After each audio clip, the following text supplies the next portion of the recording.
All right, so luxury. It's kind of a loaded word, isn't it? Yep, definitely. Today, we're going to be talking about a guy. Maybe you've heard of him, maybe you haven't. Bernard Arnault. Hmm. Now, even if that name doesn't ring any bells, Right. trust me, this guy has shaped how we think of luxury. Like what even is luxury these days? Absolutely. And maybe even like how much we're willing to pay for it. He's definitely been a major force in the luxury market for decades now. Yeah. And to be totally honest, I was kind of intimidated going into this deep dive. Like Bernard Arnault. Oh, right. That's a name that I feel like I should know more about. It's a powerful name, yeah. But anyway, we're going to be deep diving into the mind behind LVMH.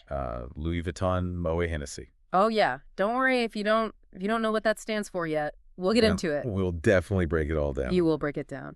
But yeah, this deep dive, it's business. Right. Obviously, we're talking about LVMH, but it's also art, it's family intrigue, it's a bit of a kind of like a wolf in cashmere strategy.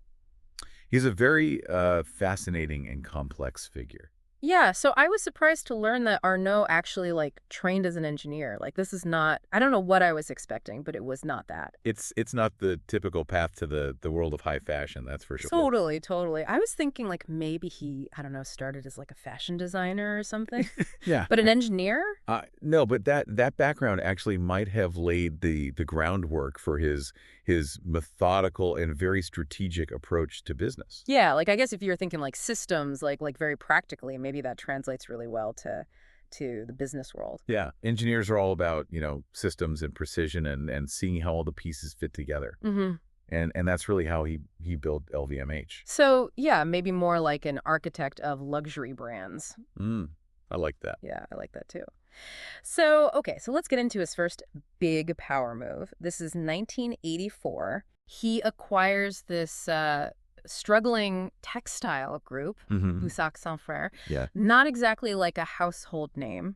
No, not unless you're really into the history of French textiles or something. Right, exactly. But here's the thing. Like, tucked away within that textile group was Christian Dior. Uh-huh. I mean, come on.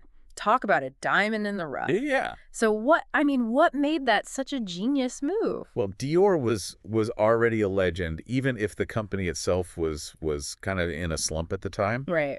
And Arnault, he saw the potential to bring it back to its former glory. Uh-huh. And it wasn't just about the name, right? Dior represented haute couture, Parisian elegance, a heritage that money can't buy. Yeah. It was the perfect springboard into the world of luxury. It's like he got the keys to the kingdom Exactly. and was smart enough to know exactly what to do with them. Yeah, he had the vision. And you hear LVMH and you immediately think like high-end fashion, right? But the range of brands that they own just like blew me away. It's a global empire, for sure. So we're talking Louis Vuitton, obviously, Dior, connecting back to that savvy early acquisition. But then you've got Fendi, Tag Heuer, Givenchy, even Sephora. Like how does one person even manage all of that? Well, Arnault is a master at seeing the connections, the synergies between seemingly disparate brands. Right. He understands that luxury is an ecosystem. Uh-huh. It's not just about individual products. Right. It's about creating this whole world that consumers want to be a part of. Oh, so it's more like building a lifestyle. Exactly. Yeah. They're selling a dream and aspiration. Okay, but still, 75 brands. How does he keep like pulling off these acquisitions? Well, this is where that nickname that you mentioned, Wolf in Cashmere, comes in. Right. Right. Arnault's not always about aggressive takeovers. Often it's more subtle. Okay.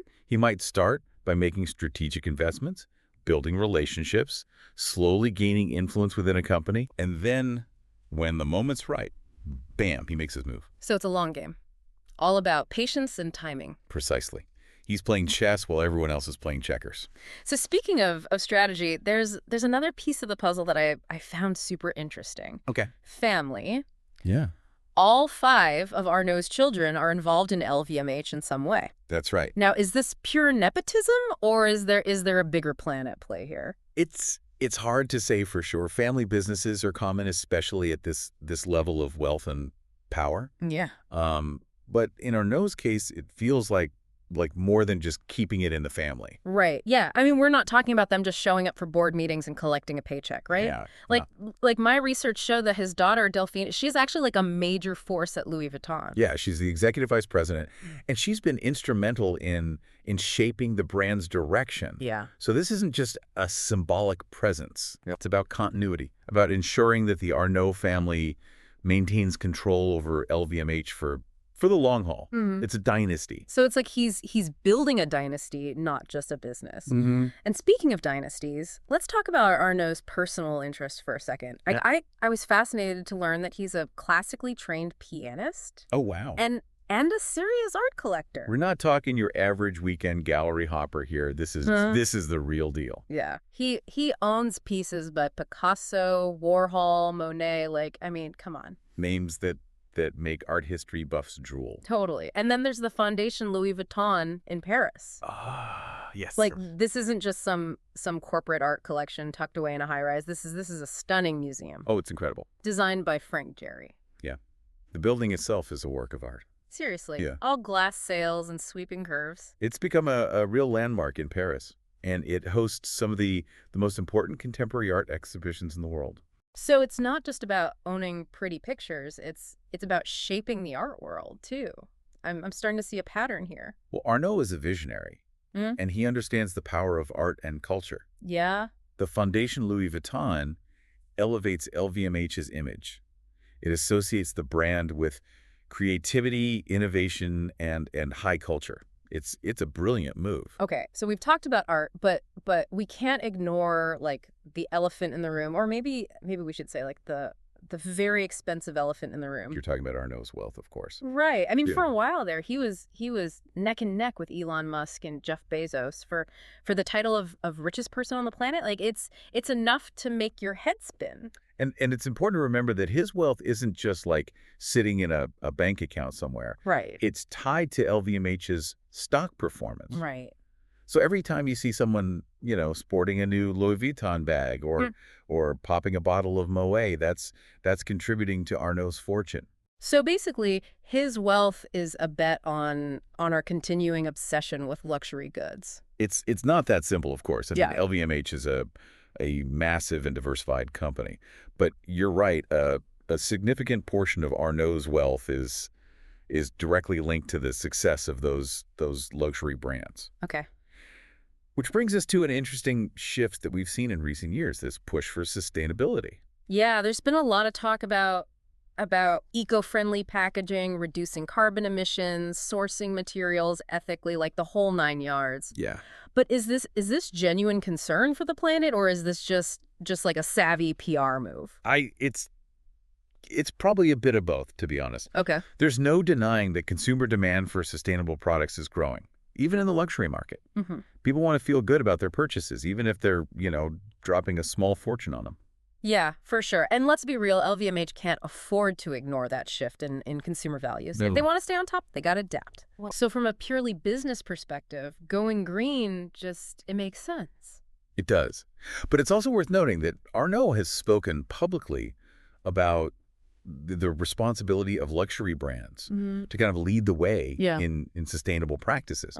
He's talked about protecting the environment, preserving heritage and craftsmanship. Yeah. All things that are essential to the luxury world. Right. So maybe it's not just about chasing trends or appeasing, eco-conscious consumers. Maybe there's a genuine belief that sustainability is crucial to the future of luxury. It's possible. Yeah. And it makes sense when you think about it. If climate change wreaks havoc on the planet, if resources become scarce, if artisans can't practice their craft, well, the whole luxury industry is in trouble. Yeah. So it's almost like sustainability is a form of self-preservation for LVMH.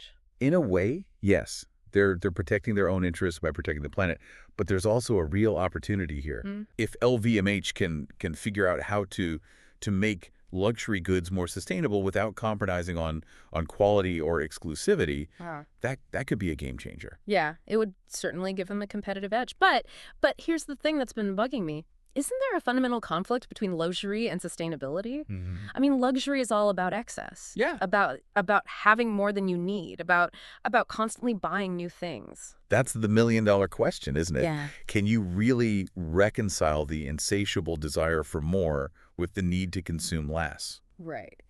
And let's be honest, some of those eco-friendly initiatives feel a bit like window dressing. Yeah. Swapping out plastic packaging for recycled paper doesn't exactly solve the problem of overconsumption. You're right. It's not enough to just make superficial changes. Yeah. Real sustainability requires a deeper systemic shift. But I think we need to give Arnault and LVMH some credit for at least starting the conversation. Okay, so maybe we shouldn't dismiss their efforts entirely, but it's definitely something we need to keep an eye on because this isn't just about one company or one CEO. Exactly. LVMH is the biggest player in the luxury game. Right. If they can figure out how to make sustainability work, it could have a ripple effect throughout the whole industry. It could set a new standard. Yeah. Force other brands to step up their game or risk being left behind, and ultimately that could have a profound impact on how we all consume and think about luxury. It's a fascinating challenge and one that will play out over the coming years. But one thing's for sure, Arnault is not afraid to shake things up. He's definitely not afraid to take risks. I mean, think about his whole career. Yeah. From engineer to luxury kingpin, from acquiring Dior to building the Fondation Louis Vuitton. He's constantly pushing boundaries, redefining what's possible. And that brings us to the biggest question of all, what happens next? Yeah. Arnault is 75 years old. He can't run LVMH forever. Right. And we know his children are already involved in the business. But will they be able to fill his shoes? Will they carry on his legacy, or will they take LVMH in a completely different direction? That's what we'll explore in part 3. Because the future of luxury is at stake, and it's a story that's just beginning to unfold. Okay, so where we left off. Bernard Arnault, this guy, this empire. But what happens when he's not, the one calling the shots anymore? Right. It's the question that hangs over any dynasty, really. Can the kids, can the next generation, can they actually live up to the founder's vision? And in this case, we're not talking about just like a family-run, I don't know. A bakery. Yeah, bakery, right. This is LVMH. We're talking global reach. We're talking billions of dollars. Brands that practically define luxury as we know it. So what do we think? Smooth sailing for the Arnault kids? Or maybe, I don't know, rocky road? I mean, well, predicting the future is always a gamble. But I think we can look for clues, right? Clues in how Arnault has prepared his children for this. I mean, the fact that all 5 of them are already working within LVMH. Yeah. That suggests a level of planning, Uh-huh. a shared understanding of the business. They're not just like, being thrown into the deep end here. Exactly, yeah. They've grown up surrounded by this world. They've had the ultimate mentorship, Right. observing firsthand how their father operates. Yeah. But, I mean, they're also individuals, right? Each Yeah. of them brings their own, strengths and perspectives to the table. So maybe we're not going to see 5 little Bernard Arnaults running around. It's unlikely. Maybe a blend of continuity and change. Yeah, Like maybe they uphold the core value. right. That emphasis on quality and craftsmanship, the Yeah. long-term vision. But maybe they inject some fresh ideas into the mix. Yeah. Like what kind of stuff are we thinking here? I mean, maybe a greater focus on digital innovation. New ways to reach younger consumers, Gen Z, all that. There's an opportunity for them to put their own stamp on LVMH, adapting the legacy for a world that's constantly evolving. It's almost like this legacy it's a living thing, evolving with each generation. Yeah. I mean, this is what makes this whole thing so much more than just a business story. You know, it's the power, it's the money, obviously, but it's also the family dynamics. Right. It's the ambition. It's that enduring allure of luxury. I mean, we've gone from engineering to empires. From Dior dresses to the future of sustainability. Totally. And the craziest part to me is we don't know the ending. It's true. We've explored the context, the potential trajectories, but the story of Bernard Arnault, his family, and LVMH, I mean, It's still being written. exactly. So here's what I want to leave you with. Don't just watch for the headlines, about stock prices, about who's the new CEO. Pay attention to the subtle shifts, the new collections, the marketing campaigns, Right. because within those details, you might just catch a glimpse of where the future of luxury is heading. Keep your eyes open. Mm. Keep your wallets guarded, and most importantly, keep your sense of wonder intact.